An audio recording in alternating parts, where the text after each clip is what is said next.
Impeachment of His Excellency Rigathi Gachagua, the Deputy President of the Republic of Kenya. Honorable Speaker, in opening, I would like to thank the Honorable Mutuse for the courage and valor in tabling and moving this motion. Honorable Speaker, in his address yesterday, the Deputy President called Parliament and this National Assembly a theater of the absurd, a house of ridicule, a house which processes trash. That's what he said about this Parliament. Honorable Speaker, just like the Deputy President, I'm a student of literature, having been taught by the late Wasambo Were and the late Professor Imbuga. In the definition, Honorable Speaker, of the theater of absurd, a theater of absurd is without plot, is directionless, is laced with stupidity, lacks thoughts, lacks coherence of ideas. It is irrational and logical. If you have read the book by Samuel Beckett, you will know that in that book called Waiting for Godot, that he actually said, this Parliament is as good as that literature. Honorable Speaker, I sit in this Parliament and many of you do that. Members, are we a theater of absurd? Members, are we directionless? Members, are we stupid? That's what the Deputy President characterized this Parliament, that we are stupid, we are directionless, and we are people who are very useless to this country. Honorable Speaker, a person of the stature of a Deputy President who can say such things about this chamber does not deserve to continue to become the Deputy President of the Republic. Honorable Speaker, what is the theater of absurd, Honorable Speaker, is when the Deputy President demands that for the 8 million votes, from Mount Kenya, he should be paid 2,000 shillings, translating to 16 billion shillings, so that he can bring peace to this country. Honorable Speaker, that is the theater of absurd. That is the theater of absurd, Honorable Speaker. Honorable Speaker, the Honorable Rigathi Gachagua has committed impeachable offenses as provided in Article 150, 1 and 2. He has grossly violated the Constitution and has committed crimes under national and international law, as has been ably demonstrated by the mover of the motion. Honorable Speaker, looking at the evidence provided by the mover of the motion, Honorable Speaker, that is enough to impeach the Deputy President, and he must stand impeached by the end of the day today. Honorable Speaker, Article 131E of the Constitution says the President is a symbol of national unity.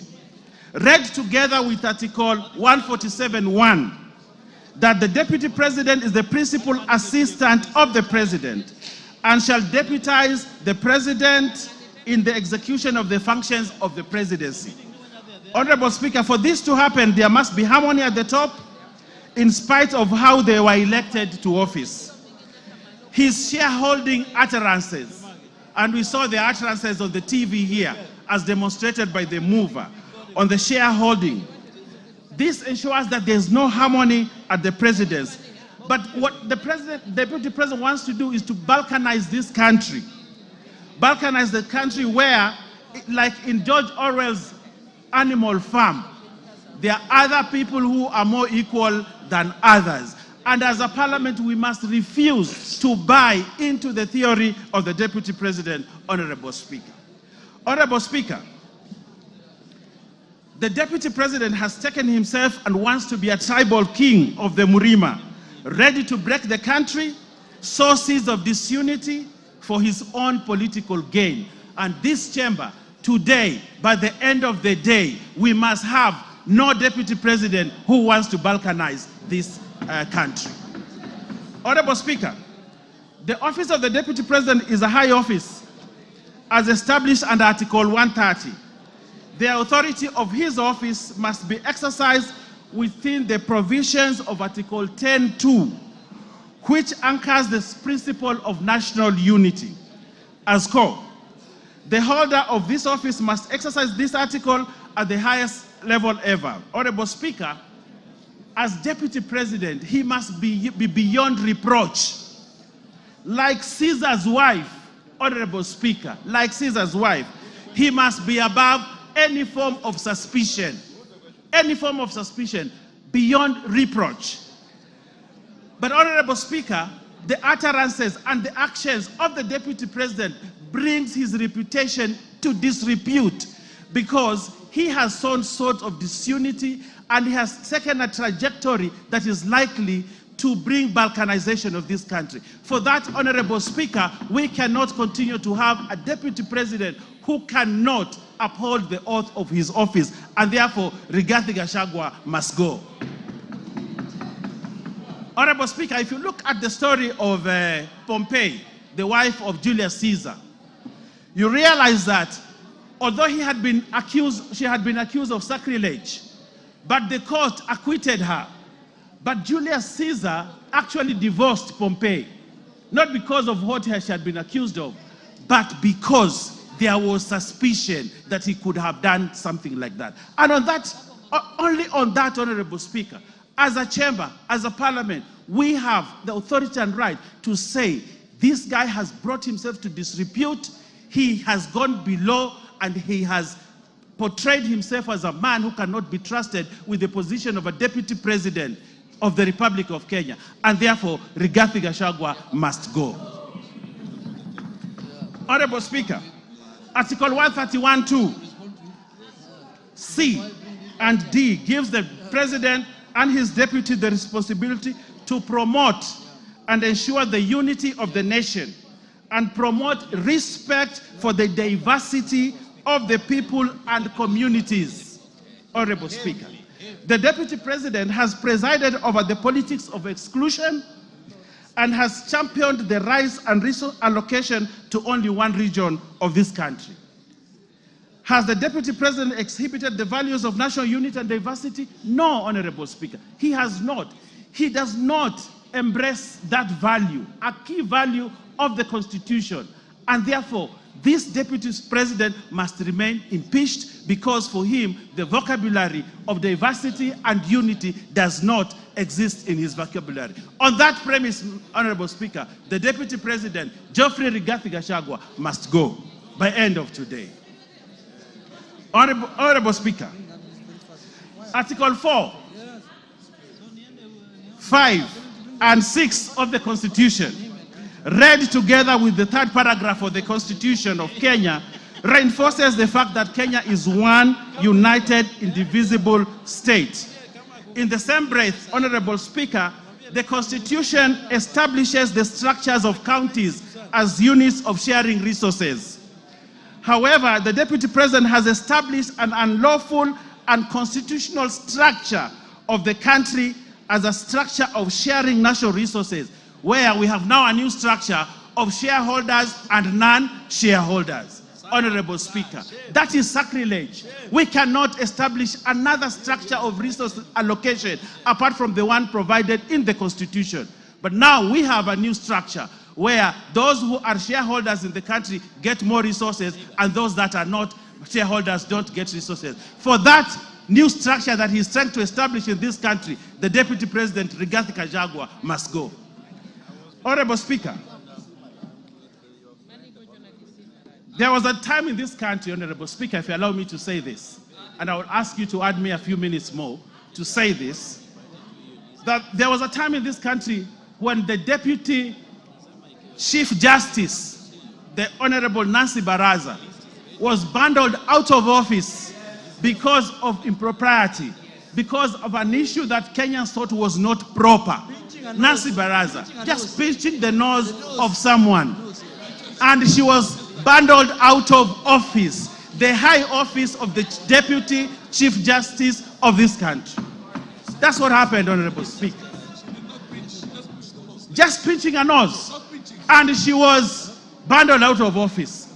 But here we have a deputy president who has committed sacrilege, trying to balkanize this country. A deputy president who has called people names. A deputy president who has called a member of parliament a prostitute. A deputy president who has amassed wealth that cannot be accounted for. For that, Honorable Speaker, just like Nancy Baraza was bundled out of office, the deputy president must also be bundled out of office because of that impropriety. Honorable Speaker, we saw the mover has ably demonstrated to us how he took on a judge. But Honorable Speaker, it is not just a judge, it is a female judge. Honorable Speaker, probably he attacked this judge because she was a woman, a lady judge. Where is the place of women judges or women in this country if we have a deputy president who has no respect for other female or lady leaders in this country? Honorable Speaker, for the abuse on a woman judge, a lady judge, the deputy president must go.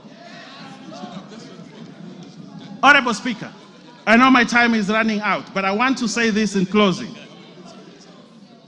Honorable Speaker, I want to say this. When you ever face an impeachment motion, Honorable Speaker, you'd rather have a rich dead brother who you can shield yourself with.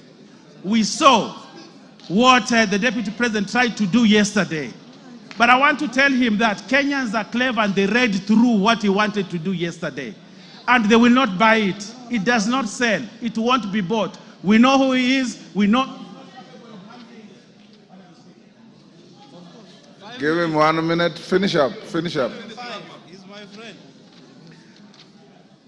Yes, Honorable Speaker.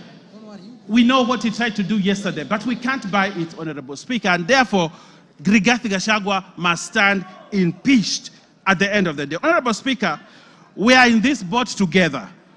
We have one character in this boat called Kenya who is trying to rock it from within. He's trying to break this country. In that event, Honorable Speaker, we have a duty, if we're in that boat, to remove this one person from this boat and toss him into the high seas so that everybody is safe. And that is the duty that we must do today. And I want to convince even those that still have doubts of whether this guy should continue. I want to convince them we are safer as Kenya without Rigathi Gachagua as deputy president of this country. We are safer as a country. The northeastern region is safer. The coast is safer. The Nyanza is safer. And all parts of Kenya are safer. Honorable Speaker, and Kenya is safer without Rigathi Gachagua as deputy president. Mr. Speaker, we do not want Rigathi Gachagua to resign. We want this house, which he has called the House Theatre of Absurd, Honorable Speaker, to impeach him so that he knows that he needs to respect institutions also. Lack of respect of institutions, Honorable Speaker, is sacrilegious for the person of the stature of a deputy president. For that, Honorable Speaker, for not respecting this parliament and the Senate must impeach one Geoffrey Rigathi Gachagua tonight, and we send him home so that he knows his place in this country. For those many remarks, I second, Honorable Speaker, and ask other members to support this question. I thank you, Honorable Speaker. Order, honorable members on their feet, take your seats.